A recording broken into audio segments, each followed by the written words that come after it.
This bulletin is sponsored by a diagnostic center. नमस्कार, मैं हूं जयश्री नागदा और आप देख रहे हैं सीबीसी न्यूज राजस्थान का संभाग बुलेटिन। इसमें है वो सारी खबरें जो आपके लिए जानना जरूरी है। तो आइए एक नजर डालते हैं आज की न्यूज हेडलाइंस पर। उदयपुर में कोरोना के 2 नए मामले आए। सोमवार को कोरोना के मामले तो कम आए, मगर 2 दिन में 3 रोगी हॉस्पिटलाइज्ड होने से चिंता बढ़ गई। भीलवाड़ा में रिटायरमेंट पर टीचर की ऐसी विदाई की देखी न होगी। स्टूडेंट्स और गांव वालों ने हाथी पर बिठाकर गाजे बाजे संग विदाई दी। गांव में निकाली बारात। राजपथ पर प्रदर्शित होगी चित्तौड़गढ़ की प्रतिकृति। दुर्ग के साथ ही महाराणा कुंभा, सांगा, प्रताप, जयमल, फत्ता, कल्ला, राठौड़ की कलाकृतियां प्रदर्शित होंगी। डूंगरपुर में 400 सेंटर पर कोरोना वैक्सीनेशन। पहले दिन 40,000 बच्चों को वैक्सीनेट करने का टारगेट। सीएमएचओ की टीका लगवाने की अपील। सलूम्बर में भारतीय किसान संघ की तहसील स्तरीय कार्यकारिणी की बैठक हुई आयोजित। अपने ही इवेंट में गेस्ट बनकर आएं और सारे अरेंजमेंट्स हम पर छोड़ दें। हम है ना। अपना इवेंट एसके इवेंट से बुक कराएं और हो जाएं टेंशन फ्री। फिर चाहे शादी हो, पार्टी हो या हो कोई कॉर्पोरेट इवेंट, अरे चले कहां, दिए गए नंबर पर कांटेक्ट करें। और अब खबरें विस्तार से।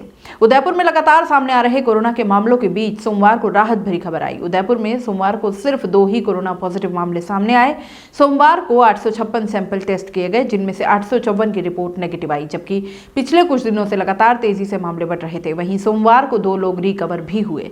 इससे एक्टिव रोगियों की संख्या 28 बनी हुई है। सोमवार को सामने आए मामलों में एक केस शहर के अलकापुरी इलाके से, वहीं दूसरा झाड़ोल से सामने आया। उदयपुर में कोरोना के मामले तो इतनी तेजी से सामने नहीं आ रहे, मगर नए साल के आंकड़ों ने चिंता जरूर बढ़ा दी है। इस साल 3 दिन में उदयपुर में 13 मामले सामने आ चुके हैं। चिंता की बात यह है कि इन 3 दिनों में सामने आए नए केस में से 3 लोग अस्पताल में भर्ती हैं। कुल 28 एक्टिव रोगियों में से 25 होम आइसोलेशन में हैं। दिसंबर के महीने में कई मामले आने के बावजूद सिर्फ एक ही रोगी को अस्पताल में भर्ती होने की नौबत आई थी। वहीं जनवरी की शुरुआत में ही 3 रोगी भर्ती हो गए हैं। उदयपुर में अब तक ओमिक्रॉन के ज्यादा मामले सामने नहीं आए हैं। अब तक 4 रोगियों की ही ओमिक्रॉन पॉजिटिव रिपोर्ट आई थी। इनमें से एक रोगी का निधन हो चुका है। हालांकि चिकित्सा विभाग लगातार सैंपल टेस्टिंग के लिए भेज रहा है, मगर रिपोर्ट देरी से आने के चलते रोगियों का देरी से पता चलता है। अगस्त के बाद दिसंबर में कोरोना के सबसे ज्यादा मामले उदयपुर में रिपोर्ट हुए हैं। नागदा ब्राह्मण समाज के तत्वाधान में नागदा ब्राह्मण युवा मंच की 18वीं क्रिकेट प्रतियोगिता एमबीए क्रिकेट ग्राउंड में आयोजित की गई, जिसकी शुरुआत दिनांक 27 दिसंबर 2021 से 1 जनवरी 2022 तक संपन्न हुए, जिसका फाइनल मैच 1 जनवरी 2022 को खेला गया। समापन समारोह कार्यक्रम रविवार 2 जनवरी 2022 को होटल वासुदेव भटेवा रखा गया। इसमें मुख्य अतिथि सीपी जोशी साहब, सांसद चित्तौड़गढ़ हिम्मत सिंह झाला ने अध्यक्षता की और विशिष्ट अतिथि सांवरिया मंदिर के मुख्य पुजारी गोविंद दास जी व तुलसीदास जी एवं यशवंत पालीवाल, विनय क्रिकेट क्लब संस्थापक सचिव, उदयपुर जिला क्रिकेट संघ उपाध्यक्ष, उदयपुर जिला सॉफ्टबॉल एसोसिएशन उपाध्यक्ष मनोज चौधरी, कोषाध्यक्ष उदयपुर जिला क्रिकेट संघ, वनडे क्रिकेट अकेडमी संचालक कोच बद्रीलाल मिनारिया, मोहन मिनारिया, भंवरलाल भट्ट, हेमंत अहीर, नागदा ब्राह्मण युवा मंच के संस्थापक देवीलाल नागदा व नागदा ब्राह्मण समाज के वरिष्ठ जन उपस्थित रहे। मुख्य अतिथि द्वारा विजेता टीम टेकरी व उप विजेता टीम खरका टीम को ट्रॉफी देकर सम्मानित किया गया, जिसमें आयोजनकर्ता नागदा समाज सेवा के द्वारा सभी अतिथियों का स्वागत किया गया। कार्यक्रम के अंत में समाज का एक विशाल सम्मेलन हुआ, जिसमें सर्वसम्मति से भंवरलाल नागदा खरका को नागदा समाज का अध्यक्ष पदभार दिया गया। संगठन की जिम्मेदारी नानालाल नागदा को दी गई। नागदा ब्राह्मण युवा मंच के व्यवस्थापक सुरेंद्र नागदा, दीपक नागदा, शांतिलाल नागदा ने नागदा ब्राह्मण समाज के सभी सदस्यगण का आभार व्यक्त किया।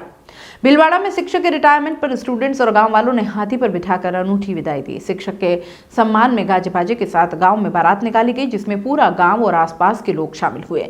ये सब हुआ राजस्थान के भीलवाड़ा जिले में शाहपुरा के अरबड़ गांव में। दरअसल 31 दिसंबर को अरबड़ सरकारी स्कूल में कार्यरत शिक्षक भंवरलाल शर्मा का सेवानिवृत्ति कार्यक्रम स्कूल में रखा गया था। भंवरलाल पिछले 20 साल से इस स्कूल में अपनी सेवाएं दे रहे थे। 8 माह पूर्व इनका तबादला इस स्कूल के अधीनस्थ आने वाली सरदारपुरा स्कूल में हो गया। शीतकालीन अवकाश होने और लंबे समय तक अरबड़ स्कूल में रहने के कारण यहाँ के स्टूडेंट्स व ग्रामीणों में इनके प्रति काफी प्रेम था। इसी के चलते ग्रामीणों और स्टूडेंट ने उन्हें ऐसी विदाई दी। इस समारोह में शिक्षक ने भी अपने निजी फंड से स्टूडेंट को कंप्यूटर शिक्षा के लिए 2 लाख रुपए दिए हैं।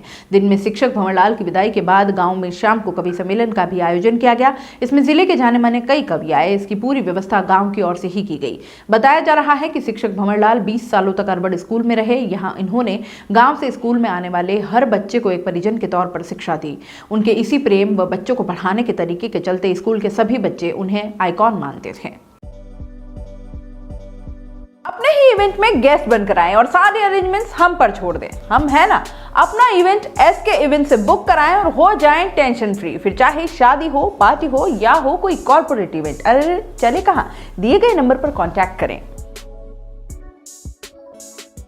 वीरों व शौर्य की धरती चित्तौड़गढ़ की वीर गाथा आगामी गणतंत्र दिवस पर राजपथ पर दिखाई देगी। इस बार आजादी के 75 वर्ष पूर्ण होने पर अमृत महोत्सव में देश के प्रमुख स्वतंत्रता सेनानी एवं शहीद वीर वीरांगना को अनूठे ढंग से श्रद्धांजलि देंगे। एक बड़े कैनवास पर देश के सभी राज्यों से आमंत्रित प्रमुख कलाकार राजपथ के प्रदर्शन होने वाले समारोह के लिए कलाकृति बना रहे हैं, जिसमें चित्तौड़गढ़ के प्रमुख कलाकार मुकेश शर्मा द्वारा विजय स्तंभ एवं चित्तौड़ दुर्ग का बड़े चित्र को बनाया गया है। पहली बार चित्तौड़गढ़ के किले के साथ महाराणा कुंभा, महाराणा सांगा, महाराणा प्रताप, वीर जयमल पत्ता, कल्ला राठौड़ की कलाकृतियों की झलक दिखाई देगी। ये कार्यक्रम संस्कृति मंत्रालय, रक्षा मंत्रालय, भारत सरकार, राष्ट्रीय आधुनिक संग्रहालय, नई दिल्ली के तत्वाधान में चंडीगढ़ की चितकारा विश्वविद्यालय के प्रांगण में हो रहा है। इसमें राजस्थान की पिछवई, फड़कला, मांडना कला, भील कला एवं समसामयिक कला शामिल है।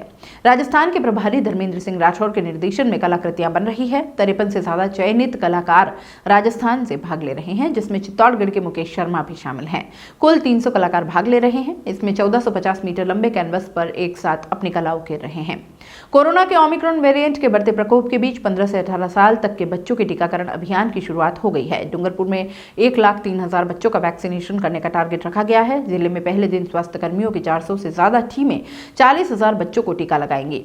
CMHO डॉक्टर राजेश शर्मा ने बताया कि जिले भर में 400 सेंटर पर एक साथ बच्चों के टीकाकरण की शुरुआत की गई। जिले में इस उम्र के 1,03,000 बच्चे हैं, जिन्हें कोवैक्सीन की डोज लगाने का लक्ष्य रखा गया था। बच्चों के टीकाकरण के लिए स्वास्थ्य विभाग के डॉक्टर, GNM, ANM की टीमें हर गांव, स्कूल में जाकर 15 से 18 साल तक के बच्चों को टीका लगा रहे हैं। डूंगरपुर शहर में जिला अस्पताल समेत पुराना अस्पताल, पातेला PHC पर टीकाकरण किया जा रहा है। CMHO ने बताया कि अभियान के पहले दिन 40,000 वैक्सीन की डोज लगाने का टारगेट रखा गया था। CMHO ने बताया कि बच्चों के टीकाकरण के साथ ही 18 से अधिक उम्र के सभी लोगों को दोनों डोज लगाने का कार्यक्रम भी चलता रहेगा। अभी तक जिन लोगों ने कोरोना वैक्सीन की पहली या दूसरी डोज नहीं लगवाई है, वे हॉस्पिटल जाकर डोज लगवा सकते हैं और कोरोना की तीसरी लहर से बच सकते हैं। 18 से ज्यादा उम्र के अब तक 3 लाख लोगों को कोरोना की डोज लगनी बाकी है। CMHO ने लोगों से कोरोना से बचाव के लिए वैक्सीन लगवाने की अपील की।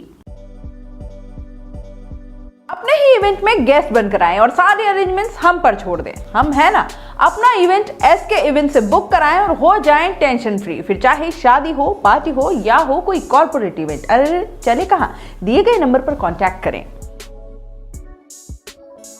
भारतीय किसान संघ तहसील कार्यकारिणी की बैठक रविवार को सलूम्बर क्षेत्र के धारोद हनुमान मंदिर परिसर में तहसील अध्यक्ष केवाराम मीणा गामड़ापाल की अध्यक्षता में आयोजित हुई। आयोजित बैठक में तहसील की कार्यकारिणी के समस्त पदाधिकारियों को 1 जनवरी से 10 जनवरी तक किसान जन जागरण अभियान की रूपरेखा के संबंध में विस्तार से चर्चा की गई, जिसमें किसानों को प्रत्येक राजस्व गांवों तक जागरूक करना एवं किसानों की विभिन्न समस्याओं के बारे में चर्चा की गई।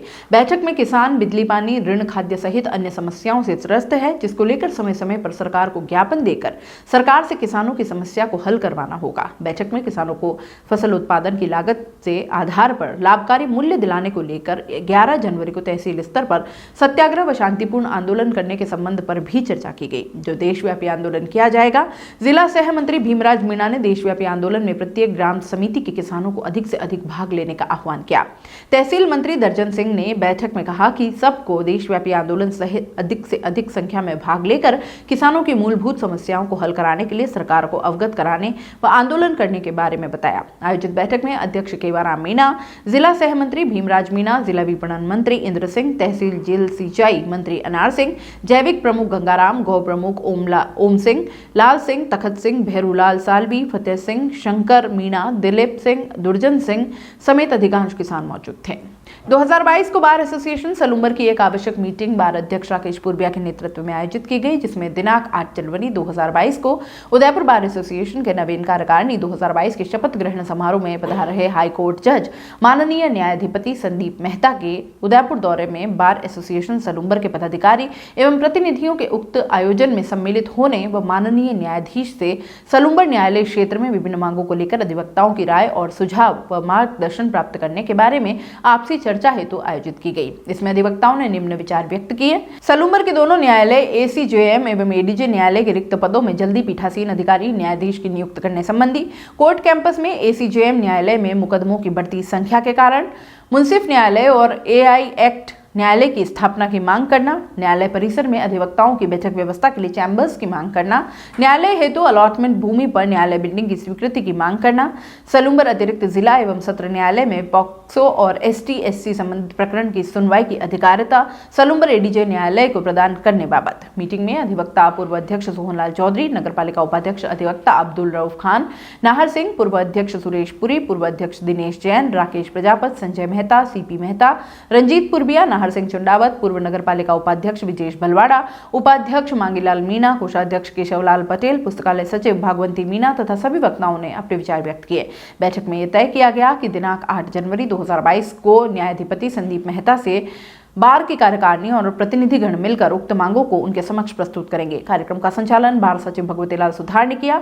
अध्यक्ष ने उक्त मांगों को पुरजोर तरीके से उठाने तथा अधिवक्ता हितों को सर्वोपरि रखकर अपने कार्यकाल को क्रियान्वित करने का संकल्प दोहराया। संभाग बुलेटिन में फिलहाल इतना ही। दीजिए इजाजत। नमस्कार।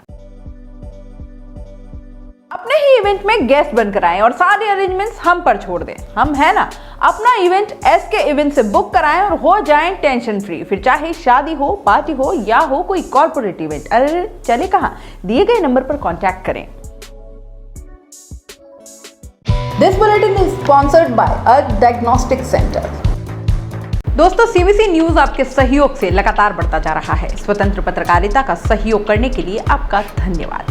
सबसे पहले तो जिन लोगों ने हमारे चैनल को सब्सक्राइब नहीं किया है तो पहले सब्सक्राइब करें, जिसका कोई शुल्क नहीं लगता और बड़ा आसान है। बस नीचे दिख रहे लाल सब्सक्राइब के बटन को दबाना है और पास में दिख रहे बेल आइकन को भी दबाना है ताकि आपको अपने सीबीसी न्यूज के हर अपडेट्स मिल सके। हमारे इंस्टाग्राम पेज और फेसबुक पेज को भी लाइक करें, फॉलो करें। वहां पर भी आपको मिलती है तरह तरह की अपडेट्स। हम पूरे राजस्थान से आपके लिए लाते हैं वो खास खबरें जो आपके लिए जरूरी है और वो भी पूरी बेबाकी के साथ। पत्रकारिता के इस मुश्किल दौर में आपकी आवाज जिम्मेदारों तक पहुंचाना ही हमारा लक्ष्य है और ये आपके सहयोग के बिना संभव नहीं है। हमारा सहयोग करें, स्वतंत्र पत्रकारिता में अपना योगदान दें और ज्वाइन बटन पर जाकर सदस्यता लें, चाहे सबसे छोटी सहायता के रूप में ही क्यों ना हो। जनता की बेबाक आवाज बने रहें, उसके लिए सहयोग आपको ही करना है। सब्सक्राइब करिए और ज्वाइन बटन पर क्लिक कर सदस्यता ग्रहण कीजिए।